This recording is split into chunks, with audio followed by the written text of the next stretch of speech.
oportunidade. Aquele menino, ele não perdeu a oportunidade. Ele entregou seus 5 pães e 2 peixes, tudo que ele tinha, ele entregou nas mãos do Senhor Jesus.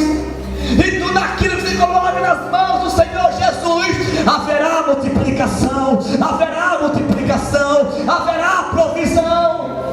Toda semente que você coloca no altar, toda oferta que você coloca no altar, todo sacrifício que você coloca no altar, voltará para você, voltará para suas mãos, 30, 60 e 100 vezes. Toda aquela multidão, mais de 5 mil homens, fora crianças e mulheres, comeram os 5 pães e 2 peixes. Você não está entendendo? Toda aquela multidão, diz a Bíblia, que se alimentou dos 5 pães e 2 peixes. Pastor, o que aconteceu? Algo inexplicável, algo extraordinário, algo fora do entendimento humano, a unção da multiplicação. Diz a Bíblia que Jesus repartia o pão entre os discípulos, repartia o peixe entre os discípulos, e os discípulos repartiam entre as multidões, e repartiam um com o outro, e quando tirava o peixe ele crescia, o pão crescia, algo fora do normal.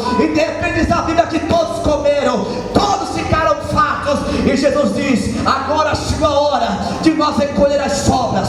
Recolhem as sobras, tudo que sobrou recolham. E de repente, quando as sobras são recolhidas, não tem apenas um cesto com 5 pães e 2 peixinhos, mas a Bíblia fala que 12 cestos cheios, 12 cestos cheios, e sobraram 12 cestos cheios. Vem cá, você que ofertou os 5 pães e 2 peixinhos, vem cá, olha aqui para você, ó. Você vai ganhar agora 12 cestos cheios. Imagine, aquele que trouxe 5 pães e 2 peixinhos, agora recebe unção redobrada, 12 cestos cheios. Imagine, deixa na sua casa: filho, o que é isso, filho? Mãe,